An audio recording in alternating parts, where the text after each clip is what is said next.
Hello and a warm welcome to Econoday Unplugged on Tuesday, the 9th of February 2020.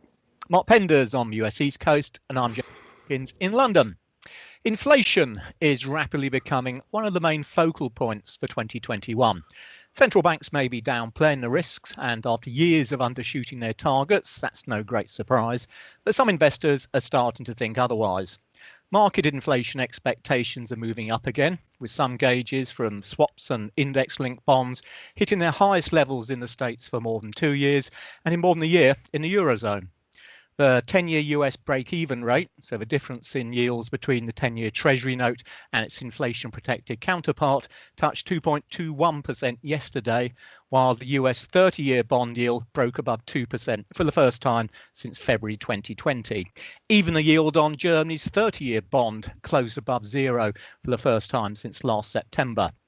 The accelerating vaccine rollout has boosted optimism about economic recovery prospects, and that's been reflected in commodity prices. Copper is now up 5.4% since the start of the year, lumber's up almost 7.5%, while United Nations Food Price Index rose from 8 successive months in January to its highest level since July 2014.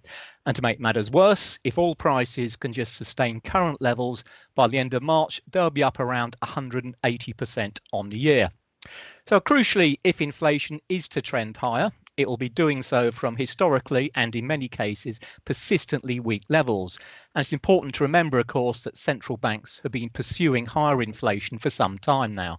But is this beginning of payback time for the extraordinary fiscal and monetary stimulus we've seen globally over the last year or so?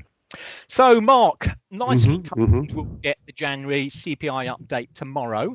And I saw that Bill Clinton's former Treasury Secretary Larry Summers is worried that Biden's 1.9 trillion COVID package might be too aggressive. Is the Fed expressing any concerns yet? No, not on the too aggressive side. I think the Federal Reserve's position is very clear that they will act quickly if inflation does appear and to stem it, as long as it's in this sustainable plus 2% area for some time.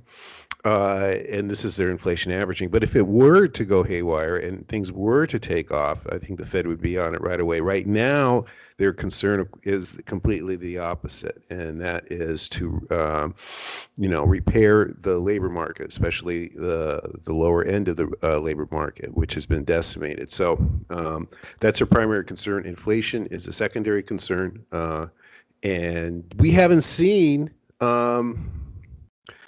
In the actual prices, the things that the Federal Reserve policymakers track is pretty dead. I mean, the core PCE prices we have came out for December at the end of last month, 1.5% for the core, and that is literally unchanged through the course of, I'm just looking at the graph here, from July, 1.4.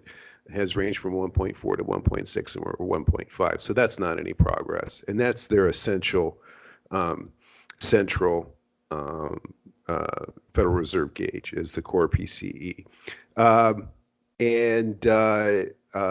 We have, tomorrow we're going to get the consumer prices, and Econoday's expectations there are 1.6% year-on-year rate. Well, so that's up 1/10. But the month-on-month, which is what really is going to move the markets, is only 0.2, which is a very modest subpar, or on the weak side, a monthly change. So there's not a lot of expectations there. But speaking of expectations, tomorrow we're going to get at 10 o'clock the Atlanta Fed's business inflation expectation year ahead reading. That came in at 2.2% in what was a January reading. This will be for February. They do their sample very early in the month, and they're one of the first February indicators out in the U.S. calendar. But they actually call that 2/10, and they never say anything big. They said in their report that it was a significant increase. Now, it takes it to a multi-year high, looking back maybe to late December 2000, late 2018. but that is up about 0.6 from the low in September. So and we've been seeing it, Jeremy, in the PMIs and in the regional business surveys. Input costs are going through the roof, and there's been even some talk of selling prices that passing through to their customers to a significant degree for these surveys. But these surveys for the last dozen years have had no inflationary pressures. So we are seeing a blip there. What about wages, if I can interrupt? You had an employment report last Friday, That's Friday, right. wasn't it? What's going on there? Well, it popped higher, or it stayed. It was revised higher at a just above 5% rate, a 5.4% rate. That spiked. That spiked with the loss of the low wage jobs, the public facing service jobs. That spiked 5 percentage points back in March and April to 8%. And it's kind of gyrated since then. It's a hard one to read to see if we're going to get any wage inflation coming through because of the distortion of the base of the data. So, but the direction of that is a little higher. I mean, we hit a low there of 4.4% in October. I mean, we're at 5.4 now, but like I said, that's a hard one to read. But what's not hard to read are where inflation is appearing in force, and that's, for instance, in the stock market. We have Econoday has a global market update every day where we have tables, and at the tables you show year-on-year gain for the Dow at 7.9% yesterday. Okay, that's the year. This time last year, we've had this gigantic pandemic, and the outlook for American industry is up 8%. That isn't based on an objective outlook. That's based on, fiscal stimulus, monetary stimulus, the feeding frenzy, and the NASDAQ is up 46.9%. And housing, and we're also seeing in housing double-digit increases in housing. So that's where the inflation's appearing. Whether that's going to correlate to the consumer products and services has yet to. And I guess that's the question, isn't it? It's whether you're going to start getting some of these bubbles we're seeing, and indeed been seeing now for some while in financial market, starting to fill over into the real economy. And I suppose people like Larry Summers, who's looking at this, near 2 trillion stimulus at a time where I guess the US economy is still doing sort of okay. Expectations or forecasts for the real economy seem to be okay, and yet they're looking to pile this amount of money as additional fiscal stimulus. Is it really necessary, I suppose, is what it comes down to. From my side, though, I mean, I suppose it's a similar sort of situation, but you kind of think, well, is it really worthwhile even worrying about inflation as far as Europe's concerned? We have, I suppose, a pretty comparable pattern in terms of the purchasing managers over here, in the sense that we've seen indications of rising input costs, and as you mentioned, that's been going on for some time now. But now, whether you believe these surveys or not, I mean, output prices, according to the Eurozone PMI, well, they fell from the 11th successive month in terms of January. So it's really suggesting that output prices remain very soft. The producer prices on year, they're still in negative territory. Yes, the monthly numbers, the core numbers have finally started to sort of turn the corner. So you're not seeing still very sluggish. The PMIs didn't show any pass through? No, on the contrary, in Europe at the moment, if you take these numbers at face value, it suggests there's an almighty profit squeeze going on across European industry, because we've had input costs rising for some considerable while now, albeit at different rates. But output prices month after month are cut. Sometimes by a lot, sometimes by not a lot. So essentially, the profit margins are being squeezed. Something rotten at the moment.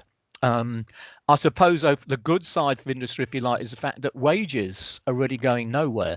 I mean, wage data out of Europe they're quarterly for a start, which isn't particularly helpful. They lag well behind what you get. But the third quarter figures actually showed a deceleration in the annual negotiated wage rate from just under 2% in the previous quarter, just 1.6%. So that's hardly going to be regarded as being particularly inflationary. But I think, here it's all this stuff is coming at a time when, in the intro we talked about, rising commodity prices in general. And of course, in Europe, we recently just had this reversal of a cut in German VAT. We'll be getting also the reversal of the UK cut in VAT. That's due to come in at the end of March. So there are going to be a number of one-off factors which help to boost prices at the same time, crucially, as we've seen this rebound in oil against the backdrop of exceptionally soft prices last year. So I suppose in terms of some of the headline numbers, at least, we're going to get signs of inflation going up, partly just due to mathematical effects rather than actually what's happening in terms of the underlying picture, as hard as that is to work out exactly what's going on at the moment anyway because of COVID and so on. Let's turn back to financial inflation in the financial markets. Now, I'm looking at the year-on-year gains, and this is our table again. They're extraordinary in the U.S., and they're also very, very high throughout most of Asia, led by the Kospi at almost 40%, and the TAIEX at 36%. That's Taiwan's at 36%. And India's Sensex is at nearly 25%, the Nikkei at about almost that much. But you look at Europe, the FTSE is down 12.6%. The IBEX, Spain's IBEX is down 16%. France is down nearly 6%. Italy's down 4%. Germany's up 4%. But that's nothing. Why do you think the European stock markets, has there been less immediate stimulus there? Well, whether fiscal and monetary? I think a large part of it, and hooray for economics once in this case, is the fact that you look at how hard the US economy was hit by COVID in 2020, and it was really small compared to what we saw happening across a large swathe of Europe. And you picked on, say, the likes of the FTSE, which is still, let's be honest, struggling. And as you say, we're nowhere close to where we were before the COVID struck. Well, in large part, that's because the UK was one of the weakest performing of the European economies as far as last year was concerned. So I think, to the extent that such issues as fundamentals and how an economy is performing still has some kind of a say in how stock markets perform, then the relative underperformance we've seen coming out of Europe certainly suggests that we should at the very least be well behind what you're seeing on your side. In terms of stimulus, I think, yes, it's fair to say as well that the European side of the stimulus has been pretty poor. The UK by and large actually hasn't done too badly. It has been significant fiscal stimulus, and the Bank of England was extremely quick to loosen its reins as well. But I think when you really stand back, that as we saw during the global financial crisis, it was the US which really acted first. It acted most aggressively, as a result of which it emerged from a shallower recession much more quickly than the likes of Europe did.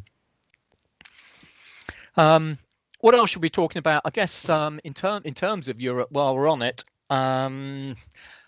Italy, I've got to mention, just because it's return of Super Mario, which is appears to be one of the really good pieces of news for European financial markets at a time when we've seen, European bonds pretty well tracking higher, or yields tracking higher alongside their US counterparts. Breaking the pattern has been Italy, where the markets have taken news that former European Central Bank Chief Mario Draghi, who's been invited to form the next Italian government. And apparently, if you believe what's the talk so far, it looks like he's going to succeed in doing it as well. His potential move into the hot seat there has been seen as a major rallying call as far as BTPs are concerned. It will appear that looking at, you're going to have now a very pro-European person heading up the country. He's also, of course, seen as being instrumental in helping to save the euro during the crisis, the exchange rate crisis we had, when he came out and effectively mentioned the key words that the ECB would do whatever was necessary to ensure that the euro survived. He came in after Greece. Is that right? He came in after the Greek. Yes, that's right. I mean, he served his full 2 terms. The classic thing was when it was the Greek debacle, and we had effectively Greece standing up to the European Commission and saying, "Well, look, we're not prepared to accept the rules you're laying down if we get any kind of bailout package." And that's when markets, really did start to think, well, perhaps this is going to be the end of the euro. And Mario Draghi stood up and said, "Well, look, we're going to do whatever's necessary to make sure the euro survives." And of course, at the end of the day, his promise was never actually tested. The markets took him at face value, and ever since then, we haven't seen anything like the strains in European or Eurozone financial markets, I should say, that we did then. It's going to be interesting. I mean, yeah, sorry. And the politics is dividing up the fiscal stimulus that's coming from the European. This is the interesting part, because at the end of the day, I mean, Giuseppe Conte, the previous Italian prime minister, he fell simply because one of the smaller parties withdrew their support from his coalition over how they would get hold of and spend the COVID rescue funds coming out of the EU Commission as part of this. And this is hundreds of billions of euros going to Italy? Yep, that's right. Italy will be one of the main beneficiaries of this. Now, it seems, as it stands at the moment, that Draghi has got together, well, a number of parties almost from either end of the political spectrum. Now, the fact that they didn't like what Conte was trying to do, it's not completely sure that Draghi is going to be able to get through whatever it is that he wants to do. So it may be he'll end up with a short-term honeymoon, and then things start falling apart again because the coalition members can't agree with each other. But for the time being, for what it's worth, it does seem that the BTP investor are more than happy the way things are going. So, but he's not coming out of the political realm. So, is he Technocrat. a member? He's a member of a centrist political party. Well, I guess to the extent he's a politician, which he isn't, he would be centre left. Okay. But effectively, he's not a member of a political party, so he will be a technocrat in the same way that Conte was. And of course, this is one of the other issues for Italy. He'll come in, but he doesn't have his own mandate. He's just been kind of picked from nowhere. Look, can you form a government? So he's really going to live off his reputation. So, being Italy, will he survive or not? Watch this space, as they say. On inflation, these monetary policy lights, I should mention the Bank of England last week, because that's quite an interesting one. There has been obviously a lot of speculation about negative interest rates in the UK, but the decision last week was to make no changes. Now, the bank did at least keep the door ajar to potentially negative interest rates, because they asked the Prudential Regulatory Authority to ensure that the banking system could implement negative interest rates if needed after a 6-month period. But the votes for no change were unanimous 9-0 on both quantitative easing, which was no surprise, but also on negative interest rates too. So I think the bottom line out of this little lot seems to be that although you can't rule out another rate cut in the UK and go into negative territory, it seems as if, at least for the time being anyway, they don't think such a move would be a net beneficial effect on the UK economy. So negative rates in the UK, it seems, are probably ruled out, at least for the time being. We're talking about inflation. Let's shift back to the Eurozone, because you had the harmonized inflation consumer, and that shot up higher, right? And again, this is one of those things which has come at just the right time, amidst this creeping talk. Well, is all this stimulus going to lead to inflation in 2021? So, Kane, for those people who believe that inflation will be a problem, it really was perfectly timed. So, as mentioned, we had these harmonized flash data for January. Now, we knew they were going to go up simply because VAT had gone back up in Germany. But we saw the headline number rise from minus 0.3%, that had been stuck in negative territory for 4 months now, up to 0.9%. So that's a 1.2 percentage point increase. And you can only get a few pips really out of that from the German VAT hike. So it was a significantly stronger than expected result. And this series hadn't even moved for several months. It was like dead just at the zero line. Stuck at minus 0.3%, I think, was it 3-4 months in a row?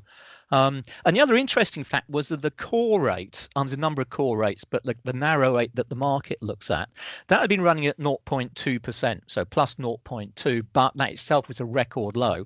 And that jumped up by 1.2 percentage points to 1.4. So on a monthly basis, that's a very chunky increase, which of course, this has got the inflation alarm bells going, and people, I told you so, we're going to have inflation this year.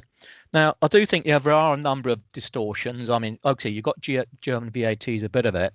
I think there may be some timing issues with the winter sales, which came in early and late, according to which country you're looking at, which may have messed things up a little bit as well. But, it's interesting, certainly, because it's kind of hard to put your finger on, well, look, it's simply due to this, therefore don't worry about it. Is it a one-time thing now? The next month it's going to be flat, or is it going to be the beginning of something? Well, for what it's worth, I think, well, there's two aspects. I think in terms of the core rate, I think that's probably it. In terms of the headline rate, of course, you're going to have these increasingly positive oil price pressures coming through because of the weakness of oil prices a year ago, which will tend to make for upside bias on headline inflation in the Eurozone. But I suspect that core rates are going to remain pretty soft for the simple reason we talked about before. I mean, output prices really aren't going anywhere. Wages aren't going anywhere. The ECB itself is admitting that first quarter Eurozone economy is probably going to be negative again, in which case we're talking about a second double dip recession.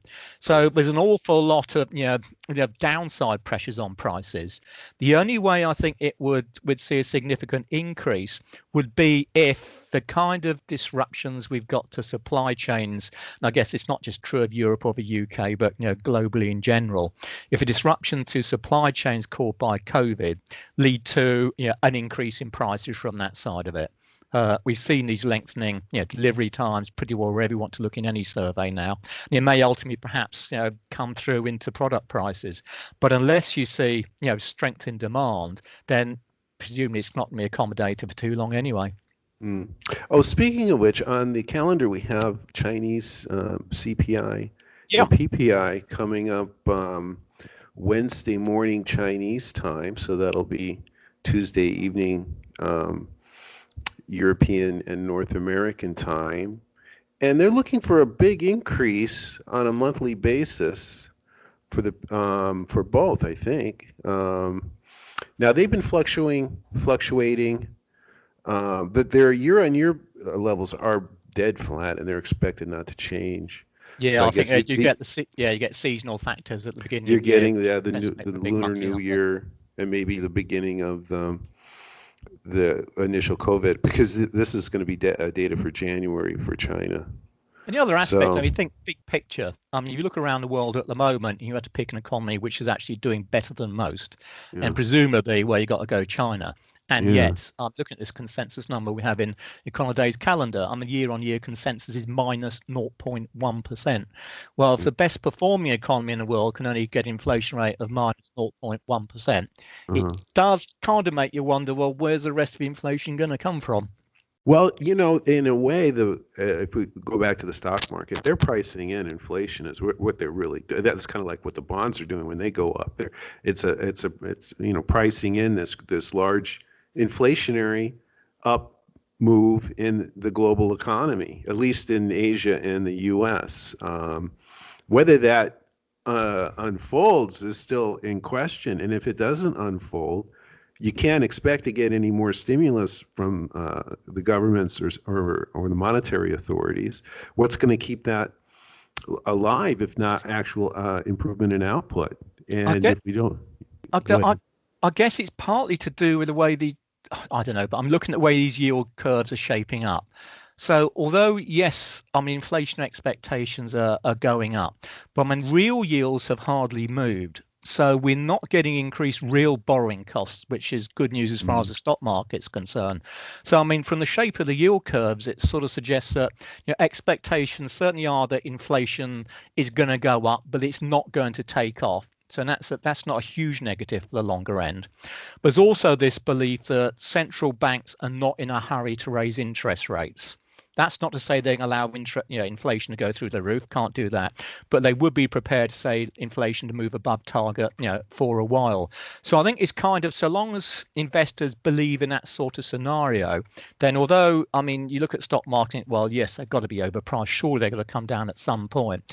But so long as this belief that the longer end of the market is going to keep rising over time and increasing longer dated borrowing costs, and the shorter end of borrowing costs is being kind of limited by what the Fed or the Bank of England or the ECB is doing, then it's not as negative for the stock market as it might be. But who knows? I guess we'll have to wait to see. So where do you see long rates going? I mean, do you see them holding it? I think they're going to go a bit higher, at least over near term. Because I think there's enough inflation believers who will get positive data for them coming out of the headline inflation numbers to be able to say, well, look, I told you inflation's going up. So I think from that side, I mean, it will put some upside pressure on yield curves. And presumably, we're also going to start to see, reduced quantitative easing coming through at some point as well. And to the extent that, all the central bank buying of these bonds has helped to keep yields depressed. I mean, that's the whole point of it in the first place.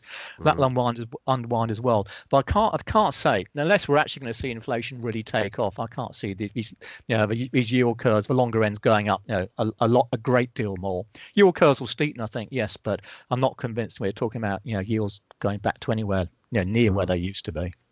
Well, what we're really not talking about is the beginning of the tapering. I'm sure that no one really wants to talk about it, but it's going to have to happen sometime. And then what would happen to these markets without a fundamental economic support, and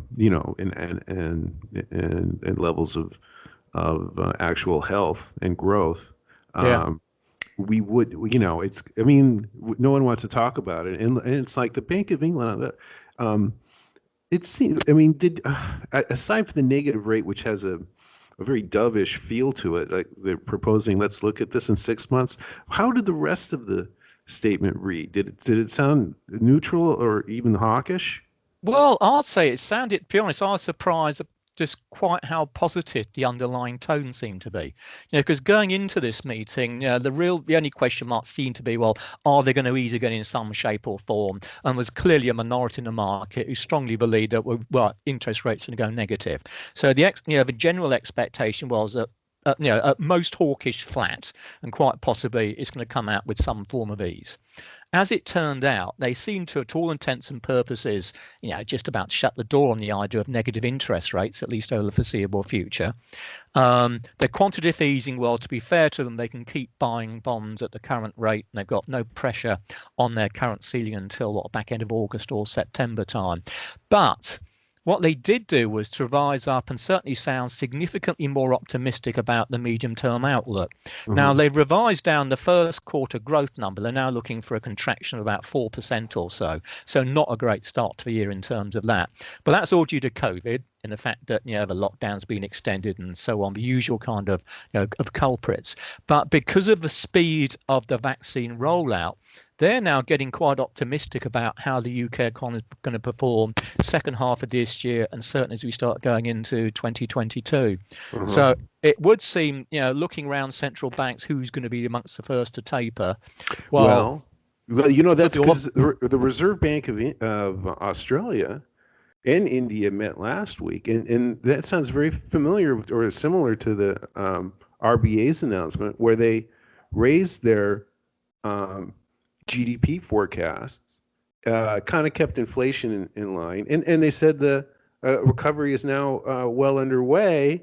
And then they started talking about how they're going to keep all this stimulus in place for as long as they possibly can. Actually extended their quantitative easing for another year. Yeah, that's right. Yeah. At the same time, they're saying that the economy is well underway, and in India, the recovery, and now in India, they passed on an opportunity to cut rates. Inflation had come down. It's very high over there. I think it's 6% or something, but or lower, but just a bit below that maybe. But it came back within their range, and so it's interesting what's going on. I get a feeling that maybe there is going to be this moment when tapering is going to start, and when that happens, however far away, everything changes. So Yeah, and you may be right. It may be this is how we've talked before about now. How on earth do you communicate the idea of tapering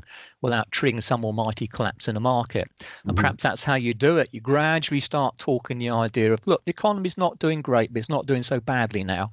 And kind of, by the way, we're getting a bit more confident about the future. And you start dripping it early into the system. So as and when you announce a tapering, the markets have come to think, well, actually, they should probably really be tapering now anyway. And you try and sell it in that kind of way. Or will it inevitably be an aha moment that they've been talking about, and then when you really realize it? Yeah, I know it's going to be interesting. I must say, my money for tapering this year was going to be on the Bank of Canada, but they had a really lousy January employment report. They had employment down almost 213,000 in the month of January, and that was their worst performance since last April, so just after the start of COVID. But again, we're still talking about a Bank of Canada which seems cautiously optimistic, that the second half and next year is going to be good. So I guess Bank of Canada tapering is still going to be one of the first of at least the major central banks. And that could be, that could an interesting point. It might not be one of the major central banks. It could be, the Bank of New Zealand or something like that comes out of the blue to wake everybody up with some kind of a tapering move. And it almost doesn't matter which central bank you are, then, does it? Because as soon as someone does it, who's going to be next? Who's going to be next? Okay. Anything else from your side? No, it's just a lot of exciting inflation news. So watch this space, and indeed, particularly US CPI tomorrow. Okay, then, let's wrap it up there. On behalf of Mark and myself, thanks as always for listening. We'll be back next week. And in the meantime, of course, you can keep up to date with all the key market moving data and events in Econoday's global economic calendar. Bye for now.